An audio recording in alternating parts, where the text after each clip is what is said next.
Olá, bem-vindas, bem-vindos ao meu canal no YouTube. Aqui vocês encontrarão a minha arte e o meu pensamento. E o tema de hoje é leitura com José Eduardo Simões. O objeto de nossa leitura é a parte 3, ou última, do meu livro Eu, Rei Leão. Vamos lá? Como me comunico? Tenho Gêmeos na cúspide da terceira casa do meu mapa e Vênus também está aí, bem como Câncer. Estando a terceira casa relacionada, entre outras coisas, à escrita e a estudos, Gêmeos nela localizada indica a característica de os meus escritos serem o resultado das minhas investigações físicas, livros de outros, ou mentais, minha própria psique, voltadas para o mundo das ideias, já que Gêmeos é signo de ar. Câncer, que dá meios de se investigar o inconsciente e, como consequência, o passado, além de estar numa casa ligada a relacionamentos e também à percepção, me deu a capacidade de ter rápidas recordações de relacionamentos em vidas passadas e escrever sobre isso. Abordo tais temas, além de, no livro As Sandálias de um Pecador, aqui já mencionado, também em 3 outros livros: Eu Miserável, Os Meus Demônios e Claustro. Vênus faz com que muitos dos meus escritos tenham forte característica estética. Daí a poesia. Vênus, por estar em bom aspecto com Netuno, também me dá bom gosto estético que, acredito, reflete em minhas fotografias, músicas e pinturas. Sendo a casa do especialista, aqui aparecem escritos e cursos criados por mim na área da aviação, uma vez que fui piloto profissional. Capítulo 7. Recordando o passado. Antes de prosseguir na análise da minha personalidade por meio da astrologia, resumirei aqui como entendo ser possível recordar o passado em situações específicas.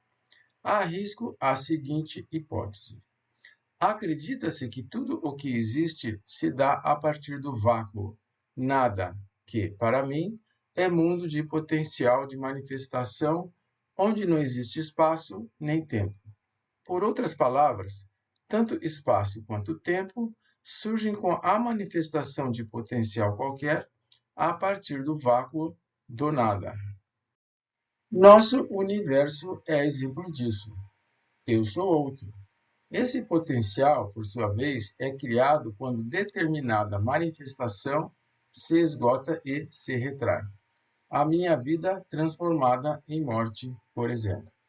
Quando morremos, então, nos transformamos, nossas experiências, melhor dizendo, em potenciais de manifestação, em informações que nos criam, nos recriam quando nascemos.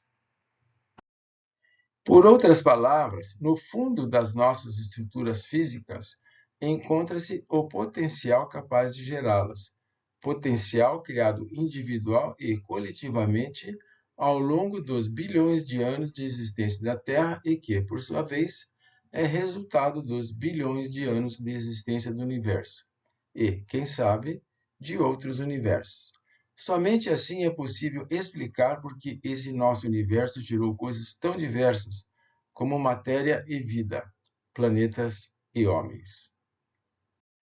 Agora, esse potencial nada mais é que memória de eventos passados transformados em capacidade criativa de novas estruturas. A minha estrutura física foi criada, pois, pela memória coletiva geológica, vegetal, animal, humana e a minha individual também. Por isso, somos iguais e diferentes ao mesmo tempo. Bem, entre os anos 2000 e 2012, sofri abalos psíquicos provocados pelo que acredito terem sido 2 encontros kármicos. Tais abalos muito fortes provocaram rupturas em minha estrutura psíquica que, por sua vez, permitiram que do seu profundo das memórias mais antigas das minhas existências neste planeta, surgissem o que eu acredito serem recordações de vidas passadas. Pode-se usar uma erupção vulcânica como alegoria para explicar isso. A pressão do magma está lá, pronta a se manifestar assim que a parte externa da montanha que o contém se torne incapaz de impedir a sua manifestação. Essas lembranças são possíveis, na verdade, porque nossos corpos e nossas psiques também, uma vez que são extensão daqueles, são construídos e desconstruídos constantemente a partir do vácuo, do mundo de potencial, que é íntimo a tudo que existe. Não somos sólidos, mas fluidos, transformações sobre pernas. São os nossos sentidos que dão aos nossos corpos sensação de solidez.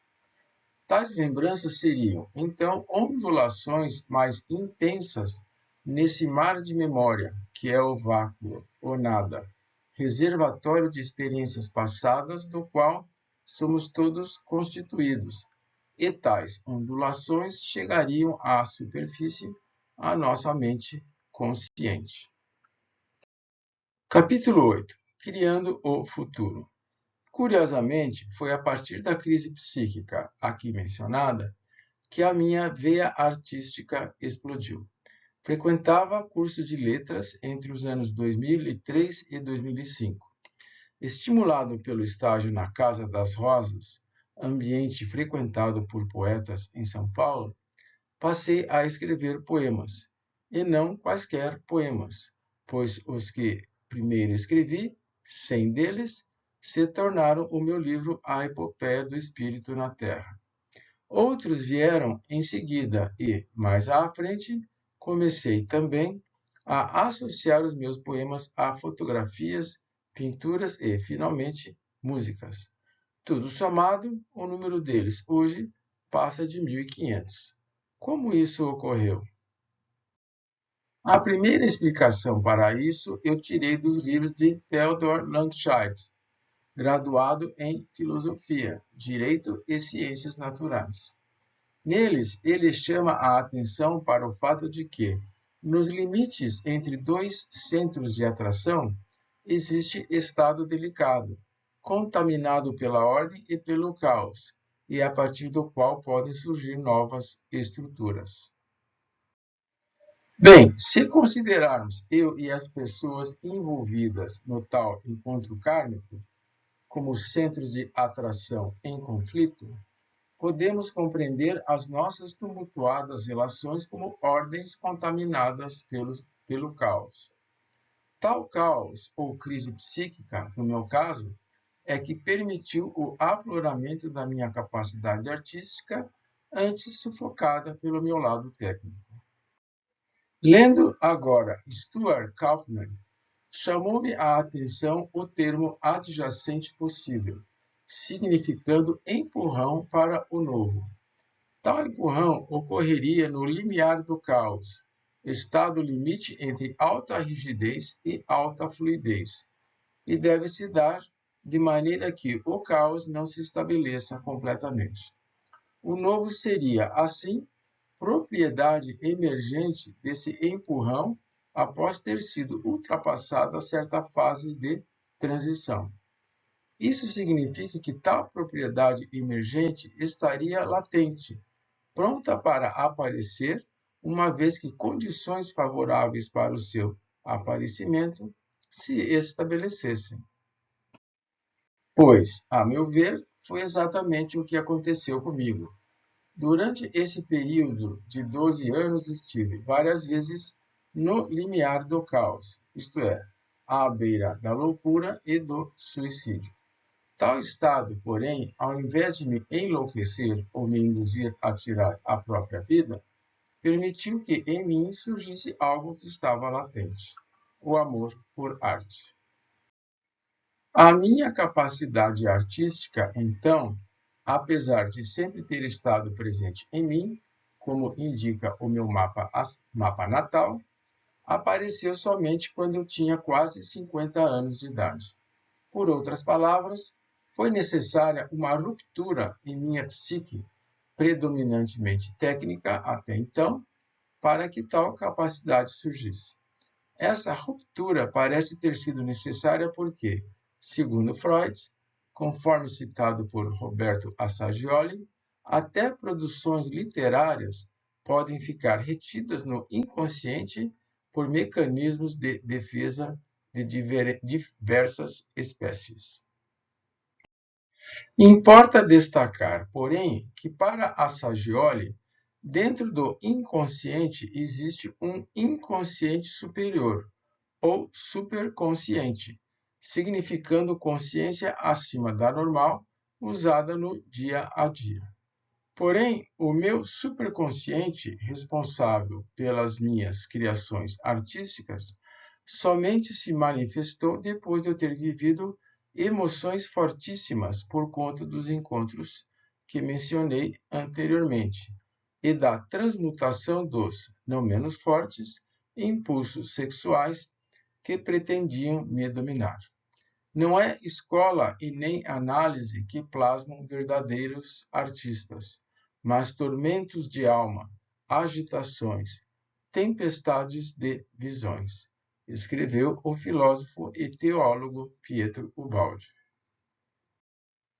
Por a verdade, e é em Pietro Ubaldi que encontro explicação final para o meu fenômeno inspirativo.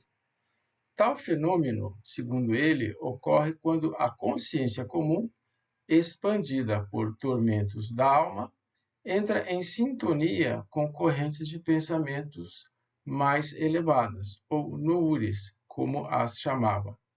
Fenômeno de ressonância, portanto. Com o passar do tempo, esse fenômeno passa a fazer parte da individualidade normal da pessoa. Por outras palavras, o que inicialmente era percebido como distinto, agora não o é mais. Isso realmente ocorreu comigo quando, por exemplo, escrevi o livro A Epopeia do Espírito na Terra. Inicialmente, enquanto o escrevia, percebia claramente que o meu pensamento era algo maior que o meu normal, emocionando-me até chegar às lágrimas várias vezes. Conforme o desenvolvia, porém, tal diferenciação entre consciência normal e supranormal se desfez quase totalmente. Capítulo 9. Autoanálise astrológica, parte 2. A minha criatividade. Voltemos à análise astrológica da minha personalidade.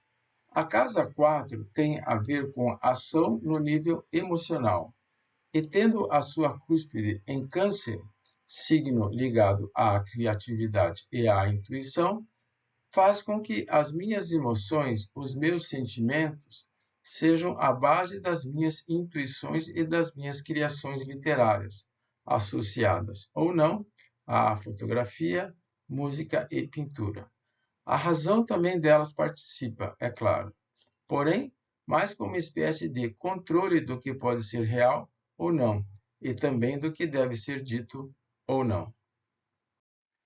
Leão se encontra aqui, dando dramaticidade e tendência a escrever sobre mim mesmo. Regido pelo Sol, faz com que muito do que eu escrevo resulte de iluminação, de eureka proveniente de entendimento ou lembrança súbita. Além do Sol, tenho aqui Mercúrio, que me facilita escrever sobre o que, antes, me forçou a procurar entender sobre mim mesmo e transformando-me depois. Mercúrio também faz bom aspecto com o meu ascendente, indicando intensa atividade mental. Urano, governante da vista interior, nessa casa em Leão e em conjunção com o Sol, reforça sobremaneira a minha criatividade, o meu entendimento, inclusive aquele ligado à aviação. Tudo isso na casa do fundo do céu, parte de baixo do mapa, representando o mais profundo do meu ser, as minhas mais profundas raízes, e elas se estendem, como acredito, pelo menos até o Antigo Egito. Abordo isso, por exemplo, neste poema em que falo à minha esposa da crise que juntos vivenciamos entre os anos 2000 e 2012, como já mencionei. Minha cara, estou feliz porque tudo já passou e mágoa nenhuma entre nós dois ficou. Tumultuosa, dilacerante experiência que já pus em prosa, em versos e que, se não deixou mágoa nenhuma, foi porque o nosso amor vem do infinito, de épocas passadas a esta antecedentes. Não te lembras, mesmo que vagamente? Pois eu sim, nos amamos desde os tempos do Antigo Egito. A quinta casa, associada à criação artística, no meu caso, fotografia, literatura, música e pintura, tem a sua cúspide em Leão, signo que tem por característica o poder de expressar o eu sou. Daí, mais uma vez, a minha obra literária ter por centro, em boa parte, eu mesmo, a minha busca do entendimento do porquê eu sou o que sou. Além disso, sendo casa onde ocorrem confusões românticas, principalmente aquelas relacionadas a reencontros kármicos, boa parte da minha obra escrita também trata disso. Virgem está aqui também, dando-me a capacidade de análise crítica de tudo o que escrevo, evitando, assim, que fantasias sejam tomadas por realidade, bem como dando-me capacidade de síntese. Nota, o que faz com que eu considere muito das minhas supostas encarnações, inclusive a ocorrida no Egito, mais como fruto da minha fértil imaginação do que realidade. Plutão, nessa casa e em Leão, me dá grande força criativa. Seus bons aspectos com a Lua, Júpiter e Netuno reforçam a minha criatividade, sensibilidade e intuição. Júpiter, nessa casa e em Virgem, reforça a minha inteligência analítica e crítica, bem como o gosto por filosofia. Faz bom aspecto com a Lua, fortalecendo a minha imaginação e dando-me amor à beleza. Como me relaciono? A casa sexta refere-se à extensão do eu no meio ambiente. Por ter a sua cúspide em Virgem, sou extremamente seletivo em minhas relações humanas. Tenho pouquíssimos amigos e muita dificuldade em me relacionar com familiares. Tal dificuldade inclui coisas materiais também. Talvez o motivo seja o fato de eu me interessar mais pelas coisas do espírito, como arte, ciência, conceitos, filosofia e teologia. A minha vida em comum. A sétima casa diz respeito a relacionamentos também, mas com propósito. Somente assim consigo me relacionar razoavelmente bem. Se não houver algum propósito construtivo, não me animo a me aproximar de ninguém. Daí, raramente me encontrar com amigos ou parentes apenas para jogar conversa fora. Sua cúspide encontra-se em Libra, signo da minha atual esposa, ao lado da qual provavelmente terminarei os meus dias. Netuno está nessa casa, em Libra e em conjunção com o meu descendente, lado direito do mapa, significando ligação mais psíquica e kármica que física entre nós dois. O meu renascimento. A casa 8 purifica e regenera por meio de relacionamentos que têm questões mal resolvidas. Tendo a sua cúspide em Escorpião, significa, no meu caso, resolver problemas relacionados ao abuso do sexo em vidas passadas. Para me ajudar a resolver isso, tenho Saturno nessa casa, freando-me por meio do medo das consequências, não apenas físicas, mas também psíquicas do sexo. Daí, muitas vezes, eu tê-lo evitado, como foi o caso das duas pessoas envolvidas na crise kármica de que falei. Tal freio se manifestou na forma de impotência sexual, algumas vezes também. A minha busca, o meu lugar no funcionamento do universo. É isso o que mais procuro compreender. Daí eu ter a cúspide da nona casa, casa da filosofia, em Sagitário, símbolo da busca de conhecimento. Está aqui também Capricórnio, curioso bode que tem cauda por ser mistura de serpente, instinto, e de peixe, psique, dando-me mente instintiva que sente mais que raciocina. As minhas lembranças do meu passado, por exemplo, são, na verdade, mais sentimentos que lembranças. Eu sinto que são reais, apesar de não poder provar nada a respeito delas, nem para mim mesmo. O meu lugar no mundo. Com a cúspide da casa 10, o meio do céu, em Capricórnio, o meu lugar no mundo é conquistado com muita paciência e persistência. Ou, então, o meu lugar fora dele, a minha libertação das coisas terrenas, de não precisar mais reencarnar, que é o que mais ambiciono. Nessa casa encontra-se também Aquário, significando que, se conquistar algum lugar de destaque no mundo, isso se deverá às minhas ideias filosóficas e teológicas divulgadas por meio da minha arte. Os meus ideais em ação. Tenho a cúspide da 11ª casa, realização de ideais, em Aquário, signo regido por Urano, planeta relacionado à ruptura de padrões antigos por meio de criatividade. Marte encontra-se nessa casa, enfatizando a característica inovadora dos meus ideais, bem como onde mais gasto as minhas energias. Peixes, que também se encontra nessa casa, é regido por Netuno, planeta relacionado à inspiração artística. Assim, os meus ideais encontram escoamento por meio dela também. É o caso, por exemplo, do meu livro A Epopeia do Espírito na Terra, em que abordo parte da filosofia de Pietro Baldi por meio de poesia. O meu karma. A 12ª casa representa a transição de ciclos, o fim de um e o começo de outro. Sua cúspide encontra-se em Peixes, mundo da imprecisão, do subconsciente.